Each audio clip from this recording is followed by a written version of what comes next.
The Coalition for Clean and Fair Elections, Malaysia's electoral watchdog, presented its performance report card for the nation's prime ministers since 2009 during a public forum titled, "Have We Achieved Change?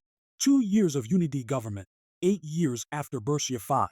Ismail Sabri emerged as the best among 5 leaders evaluated, including Anwar Ibrahim, Muhyiddin Yassin, Dr. Mahathir Mohamad, and Najib Razak.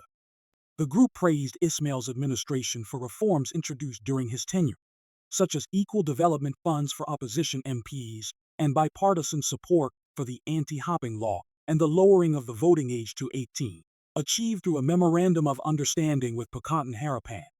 In contrast, the unity government led by Anwar Ibrahim received criticism for its slow pace in enacting reforms.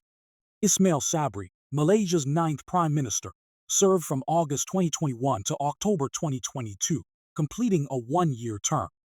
Faisal Abdulaziz, Bersih chairman, on November 19 said the government has failed to deliver on the promises made by its coalition partners, PH and Barisan Nasional. There are 4 common promises in both PH and BN manifestos that remain unfulfilled. Anwar himself was the leader of PH when these promises were made, Faisal said.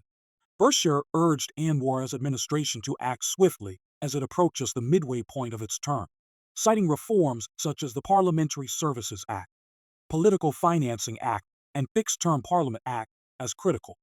It also advocated a 10-year prime ministerial term limit and the separation of roles between the Attorney General and Public Prosecutor.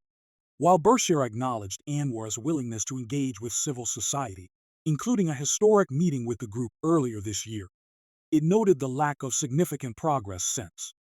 The lack of significant reforms under Prime Minister Anwar Ibrahim is perplexing, particularly given that the unity government enjoys a strong parliamentary majority. With such a grip on power, with no immediate threats to his premiership, there should be no excuses for failing to address low-hanging fruits and at least initiate steps towards major reforms, the report stated, contrasting this with the achievements of Ismail and Mahathir during their shorter, more fragile administrations. Bersih also criticized the opposition coalition, Pakatan Nasional, for failing to adopt a constructive approach as a check on the government.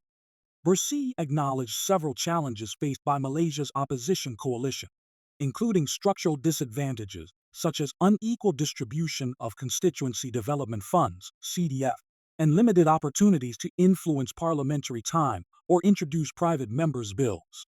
These obstacles, the report noted, underscore the need for parliamentary reforms that opposition MPs should negotiate for through a potential move with the unity government. However, Bersih also called on the opposition to address its internal shortcomings. It criticized the coalition for lacking a structured shadow cabinet, a cohesive policy platform, consistent parliamentary participation, and inclusive representation. The watchdog concluded its report by warning the unity government that time was running out to deliver reforms before the next general election, underscoring the urgency of legislative action.